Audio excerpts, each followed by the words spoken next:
Oh, hey there. Welcome back to the 9 Acres. I'm so glad that you're here.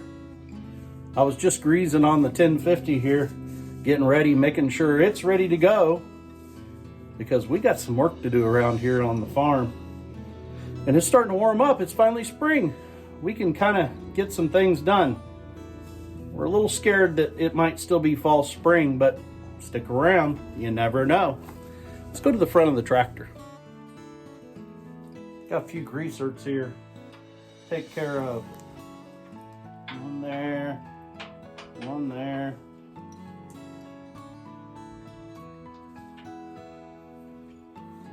I think I can take a little break. At least, being you're here, I might as well talk to you, right? Oh, I missed one right here. Let me get it, and then we're going to have a talk. I hope you guys have had a great week. I'm telling you, the Lord blesses us beyond all measure, that in ways I could never explain to all of you.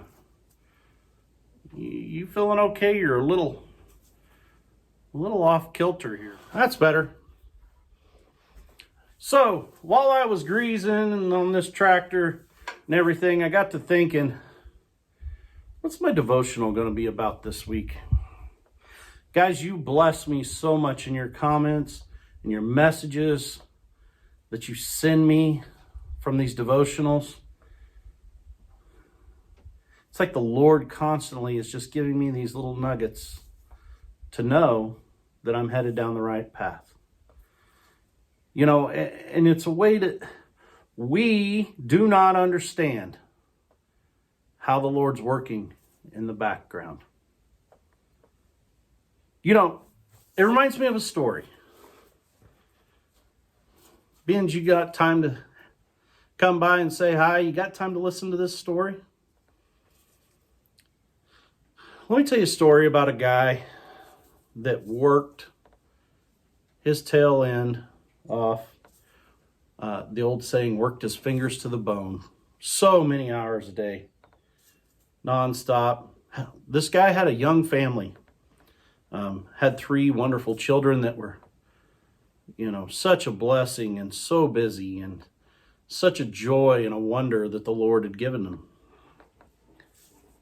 And he spent every waking hour of the day trying to figure out how to provide for them. He worked so many hours at his daily job. He worked a second job, again, to help provide for his family. And yet he worked a third job and traded that labor towards rent on a home so that they had a home to live in and a roof to keep over their head. And he did all this in the interest of his children, to make sure that, they were provided for. That if they wanted the new Nintendo, he'd figure out a way. If they wanted to go out and eat pizza tonight and McDonald's tomorrow night, he wasn't going to say no. Just going to let them do it. If they needed a new pair of shoes, just because they were Nikes and they were overpriced, he was going to make sure he was going to provide for that. Why? Because they were his children, and that's what fathers do. That's what he thought. But throughout all this, a man grew weary and tired. And then he spent a lot of time away from his family. And as the years have went on, he grew farther and farther apart from them. He missed out on life because he was spent so much time working. And he was working to try to make it to an end goal, to the day when he didn't have to work. So he kept looking for that higher paying job. He kept looking for more hours and more hours. And if I just keep it up, one of these days, I'll be able to spend time with my kids. And as those kids grew older and started getting into high school and started becoming young adults, he started figuring out pretty quick that those days were gone. He'd spent so much time in that rat race trying to keep up with them trying to make sure that they had what they needed, that he missed out on them. Does that sound like you? I pray that that's not the position you're in, but it sounds a lot like the position that a lot of people I talk to nowadays are in. I'm going to grab my grease gun. Let me grease this other side. As I talk about that story, what does that bring to your mind? For me, it reminds me a lot of a verse that I just read recently while studying Proverbs in chapter 3. Proverbs 3, verses 5 through 6 reads, "Trust in the Lord with all your heart, and lean not on your own understanding. In all your ways submit to him, and he will make your paths straight." A little bit of a different verse for us to talk about, isn't it? And I know that I kind of seem to have a common theme when we get together and I talk about verses. But this verse to me can be interpreted a couple different ways. When we start thinking about the fact that we are here to try to improve ourselves, society tells us that if we're not rich, we don't own a house, we don't own a car, we don't have the newest boat, and we're not dressed to the hilt, we're not a success. And so many of us fall for that trap. Does that sound like something that the Lord says? I think not.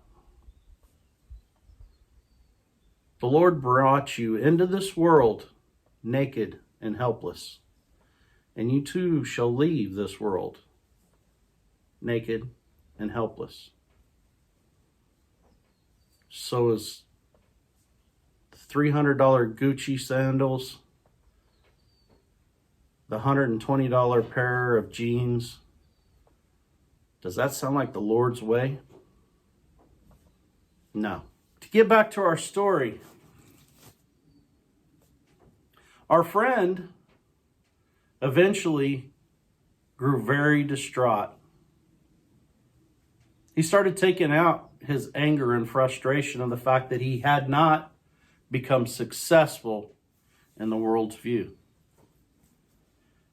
And he started taking it out on his family and his children. He knew not why. He would get up in the morning and he would be upset. He would yell.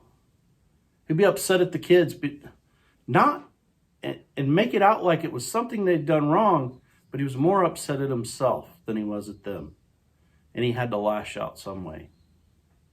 All that time spent away from his wife and his children hardened his heart and made him start looking elsewhere to find that connection and that love. He was following a path towards success, financial means, and the ultimate dream of having that Beamer, that brand new house, the 1,000 acres of land, and a brand new tractor, right? He needed to be successful in this world because that's what the evil one told him he needed to be. And it eventually fell apart to the point that his children started lashing back out. His children brought it to his attention that he had not been there with them. He had not showed up. Just from the simple fact of him thinking that he was providing for them, he'd miss out on the greatest accomplishment of his life, which is his children.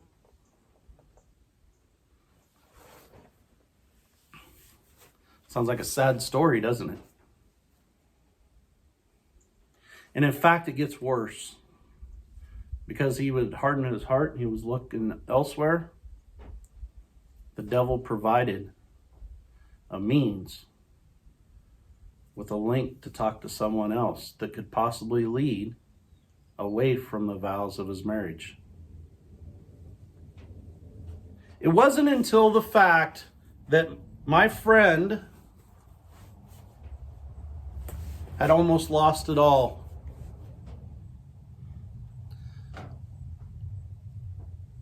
and was caught in the middle of it that he decided, I have to do something different.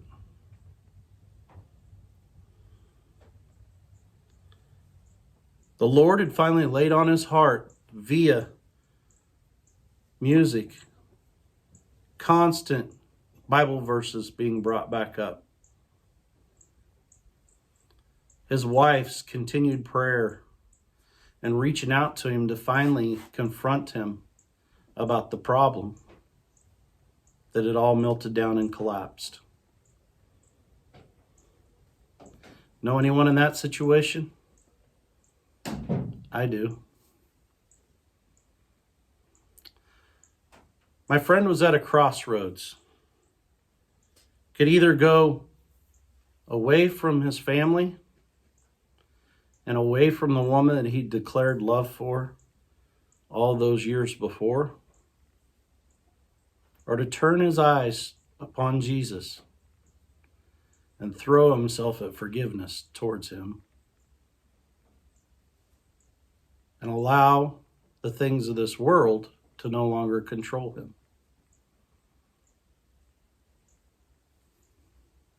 Have you ever been caught in that scenario? You felt like you're being controlled by the world. The world's telling you you're too fat. The world's telling you you need to dye your hair, it's gray. The world's telling you you don't have enough money. We can't involve you in with this because you can't pay the price. You ever felt that? I have. And when you constantly, it's like you are pedaling uphill on a bicycle that the chain broke off of. The harder you pedal, the farther down the hill you go. You're not on the path that's easy, but you're on that hard path. And when we look at today's verse, that first line, trust in the Lord with all your heart and lean not on your own understanding.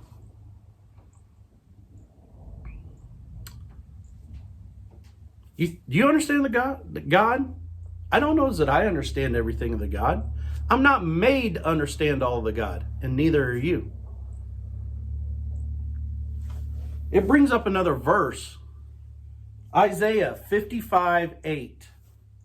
For my thoughts are not of your thought, neither are your ways my ways, declares the Lord.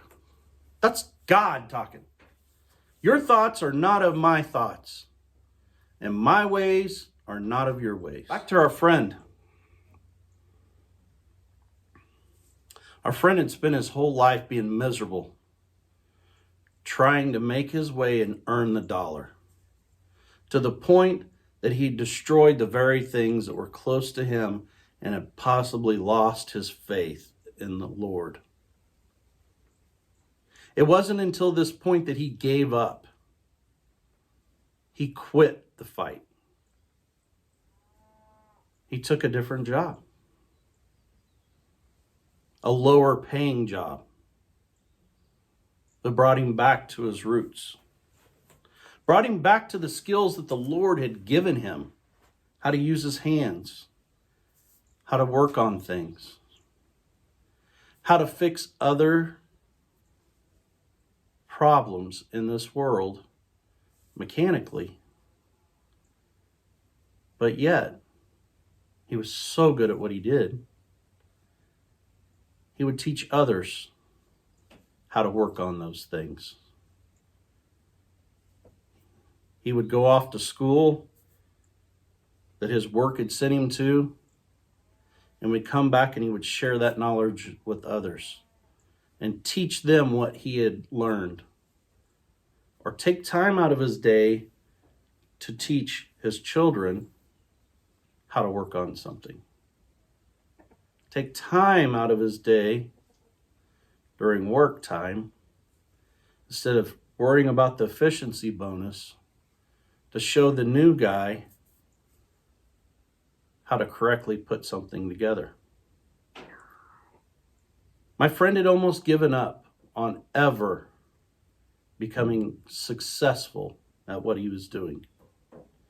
He was always going to be just that guy that worked his life away for a small, meager income and was never successful, was never famous. And when he had given up to the point that he no longer thought that work was where he should be focusing on, he refocused back to the things important in his life, his children, and most of all, his loving wife. My friend changed almost, it seemed overnight, but it took many months. His heart was softened.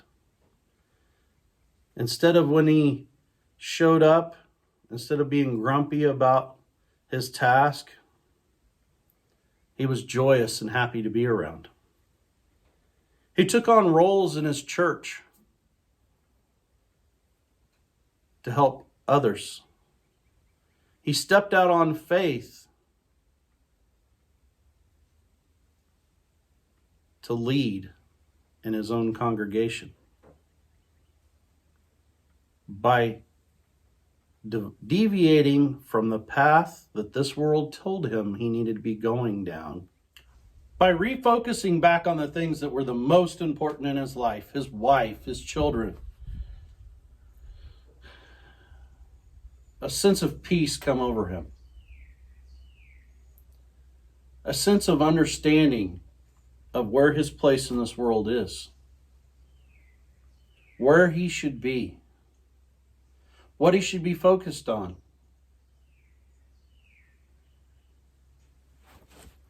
That pathway that he had been going down throughout his adult life and his career was leading him to places that many years before, if you'd have told him, he'd have never been involved with. But once he let go and let the Lord guide him, that pathway became easier. So that brings us to our second half, or verse 6 of today's devotional. In all your ways, submit to him, and he will make your path straight. Listen to me, guys. Does it seem like it's too hard, what you're doing now?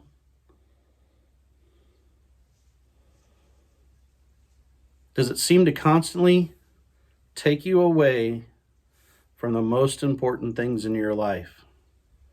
From your wife, or your husband, or your children, or even worse, is what you're involved in go against your focus on the Lord and his faithful goodness he brings? Are you sure you're on the right path? Don't get me wrong. Not everything in this world comes easy. And in fact, through much work and patience, our Lord brings us rewards.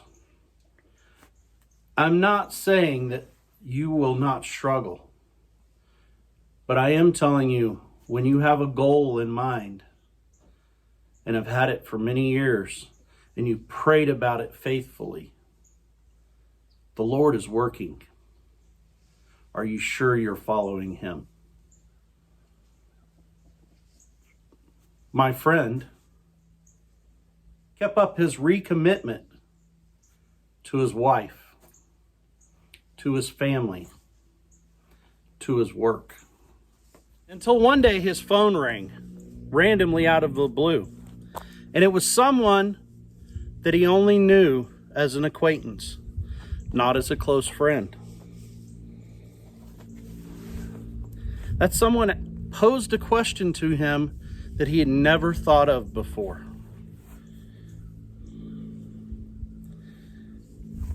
See, in the background, people were talking about the change that had happened in this person and about how he was very good at what he did, about how he spent time helping his coworkers learn, how he'd spent time teaching youth, how he'd spent his time volunteering and caring about other people. And this person on the other end of the phone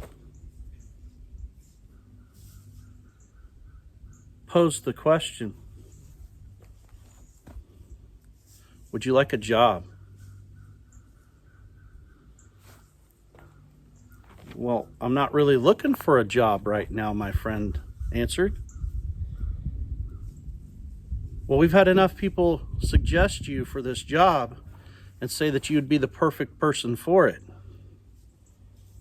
We'd really like for you to come talk to us.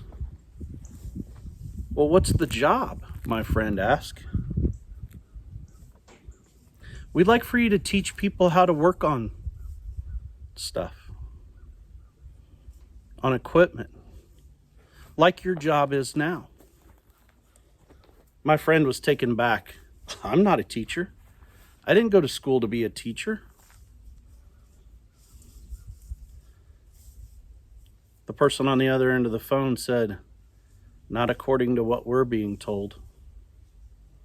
And my friend again fretted, knew not what to do about it till he went home, talked with his wife, and together they prayed about it.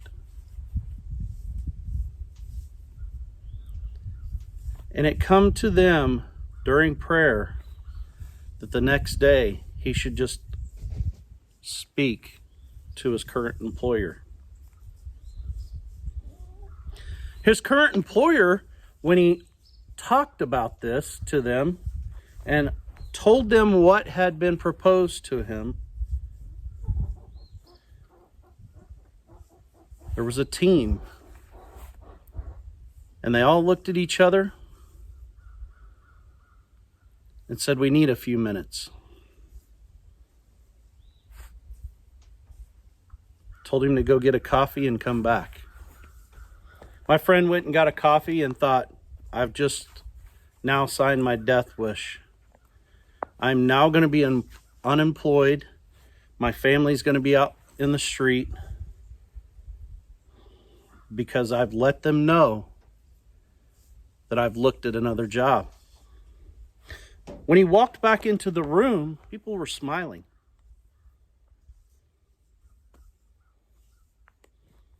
Some had a somber look, others smiled. He sat back down and they began talking. They told him how they would absolutely hate to lose him as an employee. That they were committed to him as he was committed to them.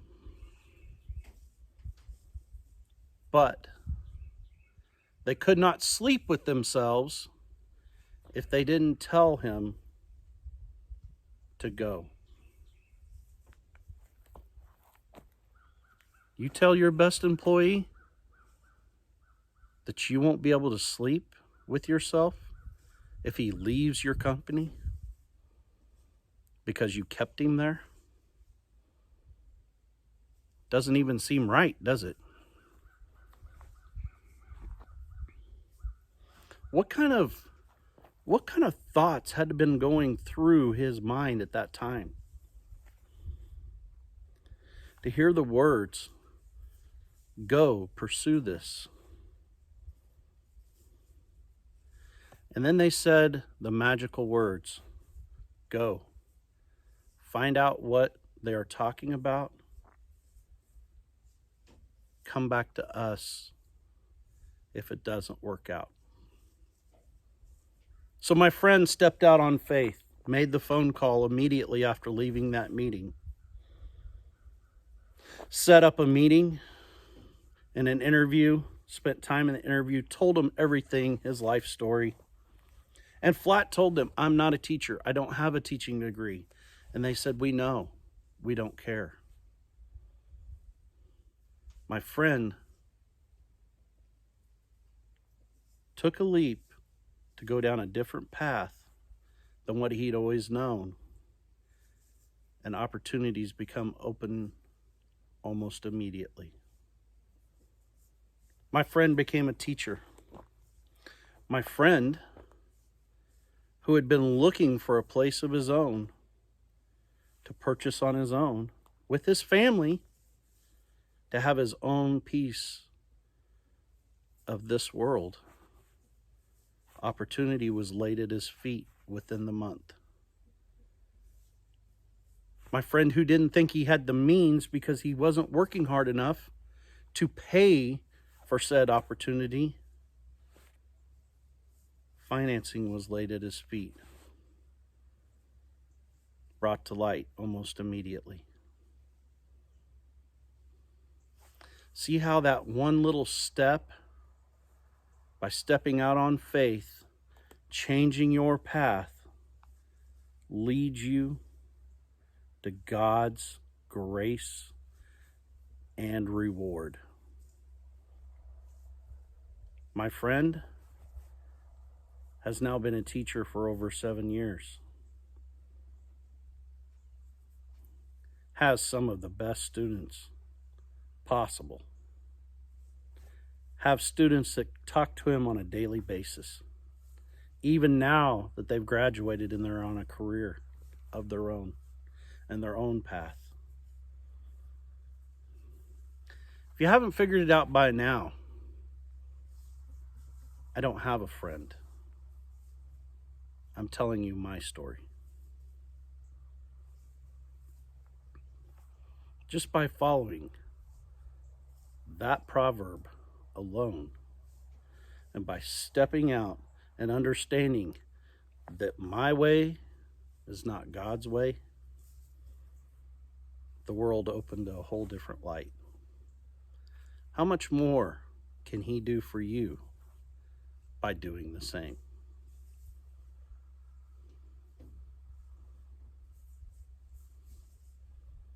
Guys, this journey through this devotional series has not only strengthened me in my faith,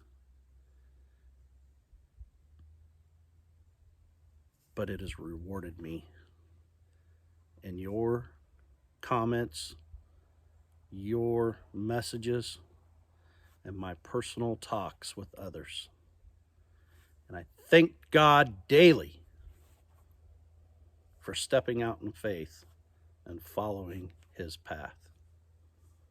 Till next time, farm on, keep strong. I love you, and so does God. Bye.